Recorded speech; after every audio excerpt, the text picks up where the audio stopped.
It's time now for the award-winning #1 local talk show in Northeast Pennsylvania, The Sam Lesante Show. Now here's your host, Sam Lesante.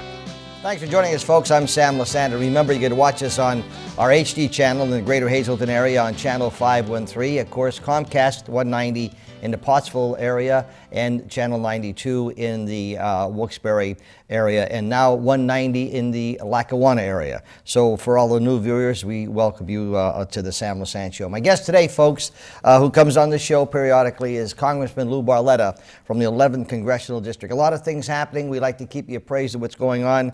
And it's always nice, Lou, for you to come on the show to keep us informed. I guess probably the shock to the nation was Scalia dying, and I guess this is going to be this is big, isn't it? It's huge. The balance of the Supreme Court will depend on who replaces Justice Scalia, who I think was one of the greatest legal minds in our time. Did you ever meet him? I had not. I obviously during the State of the Union. When the Supreme Court would come, I would see him, but I never met him one-on-one. But his opinions and his personality was like none other. They said he was literally a magnet when he came in the room, and even people who opposed him, who were on complete opposite ends of the political spectrum, like Justice Ginsburg, for example. Well, they were good friends. They would vacation together, and they were complete opposites politically. Yeah. In fact, Justice Ginsburg said, I didn't agree with just about anything he said. She said, but I just loved the way he said it. Yeah. And they were good friends, and he was that type of person. He'll be sorely missed, and leaves a giant void now, right in the middle of a presidential election, with the balance of the Supreme Court at stake here, which with some very, very important decisions that lay at the feet of the Supreme Court. Issues such as the president's I believe is illegal, his executive amnesty, his illegal immigration, executive orders, Obamacare. So it's very important on who the next justice is, because they can obviously change the direction of our country. What's your opinion? As a congressman, what is your opinion? Do you think that this current president should appoint the Supreme Court justice, or should it be the next president? No, I think absolutely he should appoint them. Sam, it's his constitutional right and duty. Mm-hmm. The Constitution is very clear that the president shall nominate, and I think President Obama will do that, and I think he should. It's well within his constitutional rights to do that. However, it's also the Senate's right whether or not they're going to take it up or not. Mm-hmm. Does Congress, you're in Congress, do you have anything? The House does not. It's the Senate that will confirm. So they could bring, if he makes us a nominee, what does the Senate do? Either accept it or? Well, what they can do is they can hold hearings. They can hold hearings to interview, and obviously that takes time to talk about issues and make sure this person will be someone who will judge fairly. So whether or not and the argument is whether or not the Senate should even do that. My position is even if the president did nominate and the Senate did hold hearings, it doesn't mean that they have to confirm the person. Mm-hmm. So what happens if they don't confirm the person? Then the next president has right, and that's what most people, at least the presidential candidates that are running on the Republican side, are saying, because whether it's Hillary Clinton, Bernie Sanders, or one of the 6 Republican candidates, it should be their decision. It's who they nominate. It's been over 80 years since a lame duck president had nominated and had a Supreme Court justice confirmed. And it's interesting that President Obama is taking, so upset that McConnell said that they will not take anyone up. Well, President Obama himself filibustered when he was a senator, one of George Bush's nominations, so he's well aware of. Well, this is critical for him. It sure is. His legacy could be determined by this pick. So you could, I would think, as a voter, that there's a litmus test being performed before Obama appoints anybody. That would be my personal opinion, you know. You know, there's some monumental decisions, Obamacare, the health care of this country, and illegal immigration. Speaking of Obamacare, you know, we have a few people that when you're on the show, they'll come up to me and say, you know, some of them are not affected by Obamacare, so they feel that there are people out there that didn't have insurance that at least have an opportunity of having insurance. And so they're feeling, why would you be against that, people having insurance, okay? Now, I don't think that you're against people having insurance, but why is this Obamacare so such a disaster? Well, the people that are saying that are, I could tell you, Sam, are in the minority. Yeah. It's a small group of people compared to the vast majority of people who not only saw their premiums double and continue to rise to the point where they cannot even afford their insurance anymore. But every industry that I'm talking to has told me that they have either had to lay people off or, again, share the cost of the premiums with the employee, where the employee is taking a larger amount out of their pocket for their health because of the cost of health care. You know, we can do things, Sam, that could lower the cost of health care, make it more accessible for people.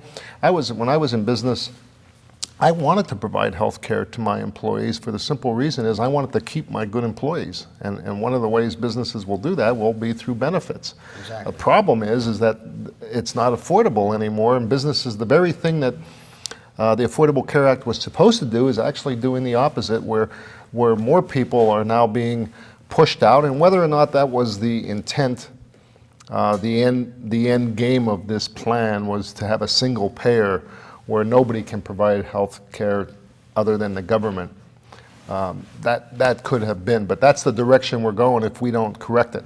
Now, what we're going to do, talking with the new speaker, Paul Ryan, we have about 4 different plans that we are working on in Washington to replace the Affordable Care Act. We're going to narrow that down to one plan. So that when a new president comes in, we're going to be able to hit the ground running with a replacement for the Affordable Care Act, one that will allow competition to drive down the price, will allow people to shop like you do for your car insurance, will allow health savings accounts, will make sure that pre-existing conditions are taken care of. So if you have an illness, you're not left out in the cold. Yeah. Allow people to take their insurance from job to job. So there's a lot of things that we can do that'll make it more affordable, which means businesses will be able to burden the cost and not put it on the employee, where the employee is now paying more than they ever have. We're seeing premiums go up 20-30%. So you're getting bombarded with those calls. Oh, it's everywhere I go. Lou, there's always a ripple effect that happens here. You know, having a business, you know, you had a business, had employees. The ripple effect is that there are people that are saying, well, we can't put you full-time, they're going to work part-time, okay? Now, in the country, we see that Carrier is leaving, okay, going to Mexico. Keebler, I understand, is leaving the country. Ford. Ford. I just met with Ford this week over that. Yeah, and what's this update? They said the cost of doing business here in the United States is putting them out of business, and their last labor contract, you know, to be competitive, they're moving to Mexico now.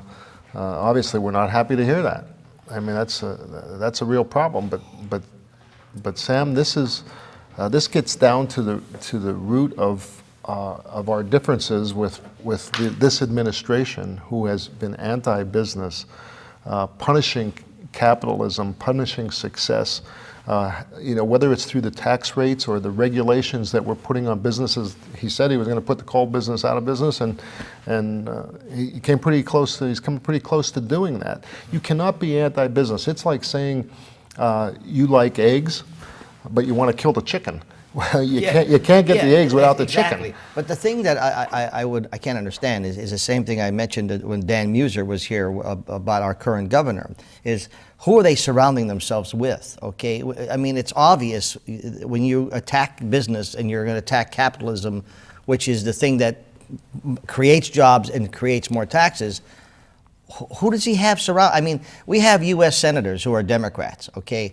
Do they support him? I mean, does Senator Casey support him? You know, and I know Cartwright supports him every time you turn around, okay? So, I mean, these people are not stupid people. They're very intelligent.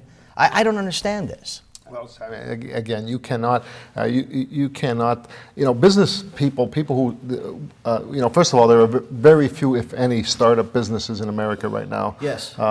Because they made it nearly impossible, whether it's the regulations on the banks who make it so difficult to loan money and just the environment that we've created. But this is the nature of somebody who starts a business and gets in business. When they make a profit, they invest it back in their business because they want to grow. It's just the nature of people who take that risk to go into business. They want to grow it. When they grow their business, they buy more equipment, which helps the people who make the equipment, and they hire more employees, which takes people off the unemployment line. And when you have more people working, Sam, there becomes a competitive wage now. If I want a good employee, I've got to pay them a little bit more than you, or they're going to go work for you, and people's wages will rise. And the government in the end will actually have more money because we'll be putting more people to work, getting them off the unemployment. But we have done the complete opposite, where we are actually chasing businesses. I mean, look at yourself. If you were a manufacturer, you're in a global economy now. You're not competing with a company across the country. You're competing with China and India and other countries. Well, we pay people more money here than they do there. So you're at a disadvantage as a manufacturer.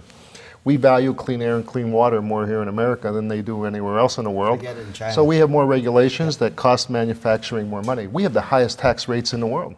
So there's a higher cost to do business. We have put manufacturing at a great disadvantage to do business here, and eventually, to stay competitive around the world, they leave. Folks, I'm talking to Congressman Lou Barletta, giving us an update of what's happening in Congress today. You know, it's funny when people say, you know, well, what are you guys doing? Well, the point is, I think they can only do so much. You know, I think, Lou, people say, well, you know, you guys are doing nothing, okay? It's just the opposite. We'll be back right after this. Thanks for staying with us, folks. You're watching the Sam Lesante Show. Remember, if you're in Service Electric Cablevision, you're now going to see us on HD Channel 513 as well as Channel 13. 190 in Pottsville, 190 in Lackawanna County, Channel 92 in the Wilkes-Barre Mountaintop area. My guest today is Congressman Lou Barletta from the 11th Congressional District. He comes on the show regularly to keep us appraised of what's going on. I said to you before we did the break, again, after you leave the show, people will come up, you know, what are they doing in Washington? How come Barletta can't do this? How come Barletta can't do that? Because when they see you know, some of the disasters. So explain to, again, Lou, what happens, why, you know, why aren't things being accomplished the way you'd like to see them? You know, of course, all the work that we're doing in the House, which we're very busy, you know, through our committees, having hearings, passing legislation through our committees, and that's the way it works. It has to go through a committee first, then it goes to the floor, you know, and then a bill is passed, and then it goes over to the Senate, where it usually goes to die.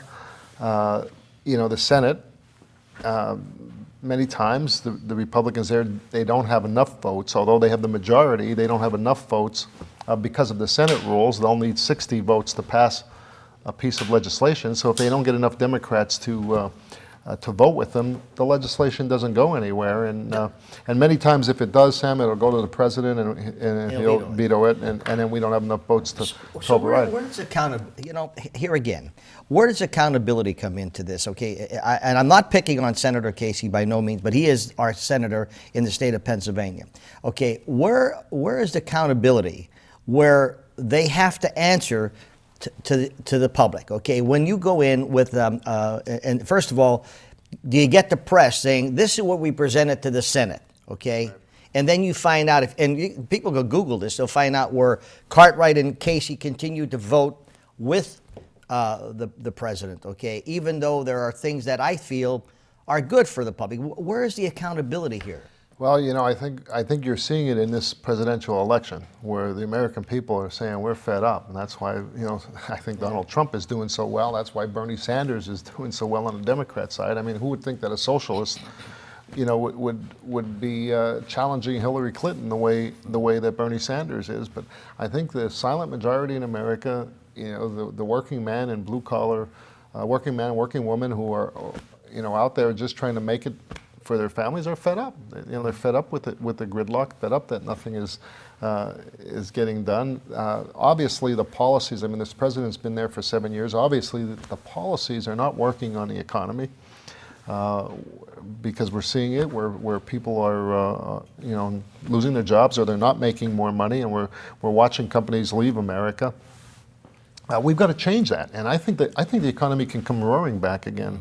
I think. Well, speaking of the presidential election, I have to tell you, Lou, I watched the last debate, and really I was like sort of fed up with the arguing back and forth. I mean, I don't know. I just have a concern with that. But I think the Republicans, if I were sitting where you sat, I would want Hillary running against the candidate, because I think there's more there. I really think there's more there that meets the eye. Probably you know more than I do about that, with the emails and all those other problems. Yeah, a lot of problems. Okay, when we're looking at people who have incentive. There are people who are not working today because they could go and sign, and there are jobs out there. I mean, last week I made a phone call to see what the temp agencies have, and they got tons of people. But these people don't want to work. They don't want to go and work for $10 or $11 an hour because they're saying I could get more sitting at home. Okay. Now, I don't know. I mean, I'm not going to criticize these people, but sometimes incentives, the more you give people, the more they don't want to work, and I'm going to vote for you because you're taking good care of me, okay? It's hard to beat Santa Claus. Yeah, you said that before. I mean, and then when you say, well, wait a minute, you have to be accountable, then they think you're the bad guy. I have a problem with that. Well, all these free things that the government gives out is not free. And the working man, working woman understand that it's not free. And it's the middle class, it's the people who can least afford to be squeezed any harder that end up really feeling the burden of what's going on. And I'm also on education and workforce, along with Homeland Security and transportation and infrastructure. But and the Education Committee, we're talking about retraining people when somebody loses their job, rather than just send them an unemployment check, and we need to look to maybe retool that person, re-educate them, retrain them into another field where they might have an opportunity to work again. So there's a lot that we can do and should do. Because there's nothing better rather than an unemployment check as a paycheck, Yes. Especially for people's pride and there's great talent out there. And Sam, when you're depending on the government, you're only going to be doing as good as the government lets you do. Exactly. Let's move to another question, and I want you to be honest with me, okay? Because you hear conflicting, but you're on the Homeland Security, okay? Now, my question to you as a United States Congressman is this: how safe are we in the United States today? Well, I'm on the Counterterrorism and Intelligence Subcommittee. So I get some very classified briefings in the SCIF, and signed an oath that I can't talk about anything that I'm told there, which explains why I haven't slept in a year and a half. Sam, I don't know if our country has ever been on our homeland at as much risk as we are today in what's happening here. When you look at our borders and you look at how people can enter this country, terrorists. ISIS had said that American blood is the best blood and we're going to be tasting it soon. I believe them. From the information that I have and that I know, they work every day to come into the United States, and there's nothing better than to plan attacks here.